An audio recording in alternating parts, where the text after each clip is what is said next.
Okay, the first wave of enemies is mostly dealt with. Time to keep moving on towards Ganshire. And hopefully get our first level ups of the second generation. Right, there we go, that's more like it.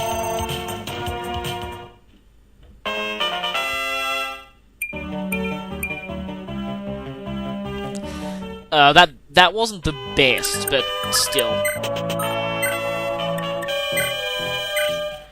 Anyway, you'll notice that, for me, Celise is gaining crazy amounts of experience, and that's because I passed the Elite Ring down to him, which I generally think is a pretty good choice, because Celise starts off as a Junior Lord, which is an unpromoted version of Sigurd's class, but basically, as you'll have seen in the first generation, having your Lord being mounted is really, really useful.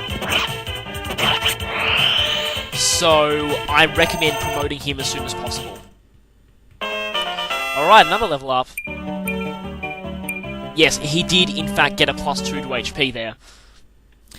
And speaking of level ups, I should probably take this time to mention that you'll probably notice generally better overall level ups out of the second generation characters.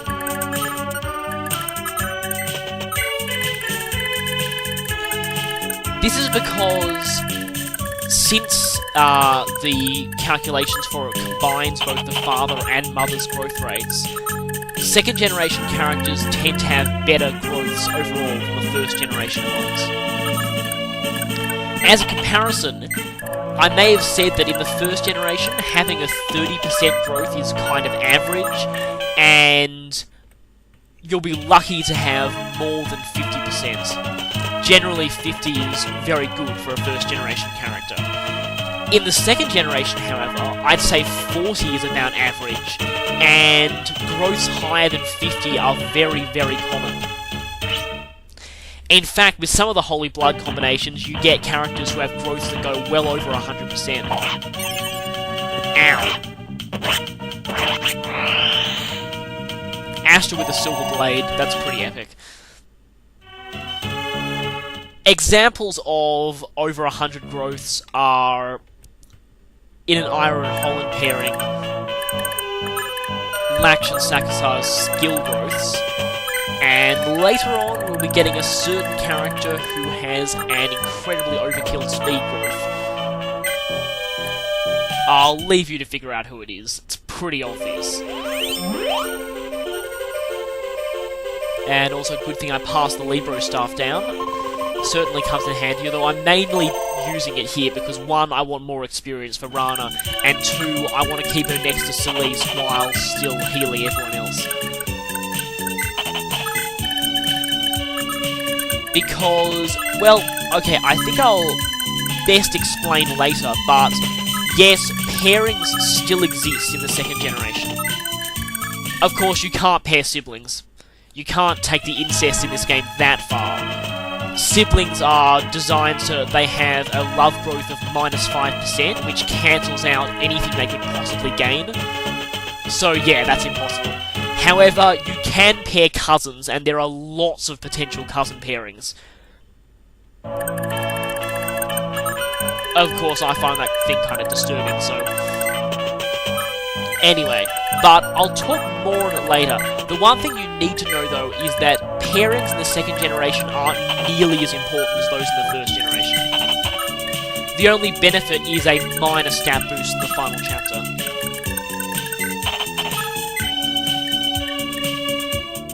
So in that case, it's generally best just to go for the easy-to-make pairings. Really. And there are a few of those in the second gen. Of course, some of them are cousins, so I won't be going for them. Okay, right. Prepare for the next wave. Yeah, pretty much all axe users. And just a couple of bows. Like the early chapters of the game, actually. Of course, this is substantially easier because not only do we have crazy skill sets on the children, but they've also got really good weapons passed down. So yeah, if you do inheritance right, you'll have a lot of silver weapons even at this point. Also, note that these weapons are in fact the exact same weapons as the ones in the first generation. They retain their kill count. So, that's why it's particularly important to pass some of these on. Mainly, Sigurd's Silver Sword, it's good to get the kill count of that one up. I'd highly recommend that, not really because it's useful, even though it is, but mainly because Celisa's unpromoted critical animation is one of the best in the game.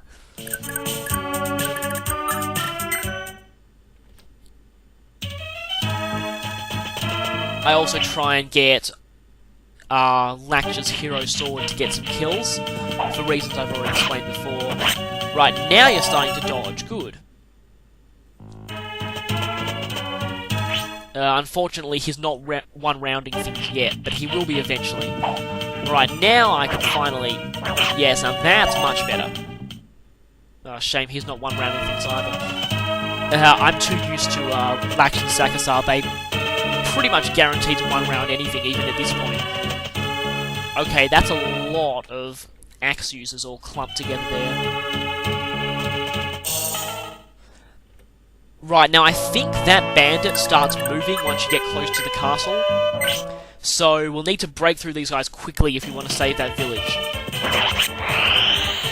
I'm going to send Oifei on one of the, what I like to call, typical Jigen duties of rescuing villagers. Alright, now that was a much better level up. You'll notice he got resistance there, which is because of his Naga blood. Not many physical attackers are able to do that. Right, I'll try out the killer bow here. Oh, still no critical. Almost leveled up, not quite.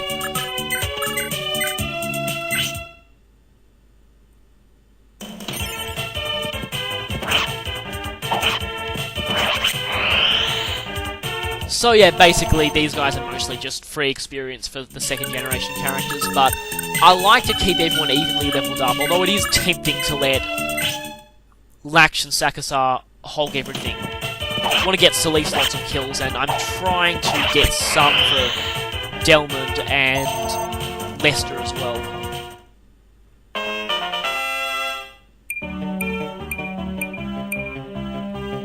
Yeah, that was pretty good too. Actually, well, that's pretty much an average second generation level up, really.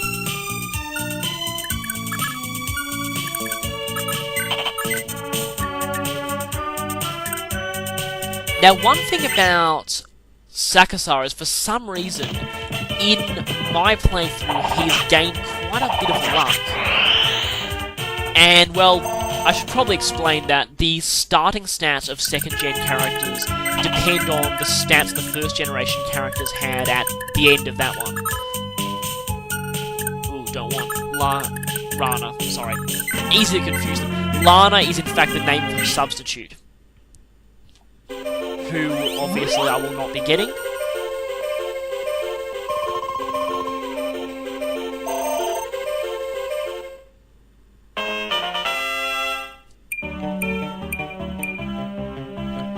Yeah, and now, of course, she got a strength because, of course, she inherited some of Midale's growth and he was a physical user. So that makes sense.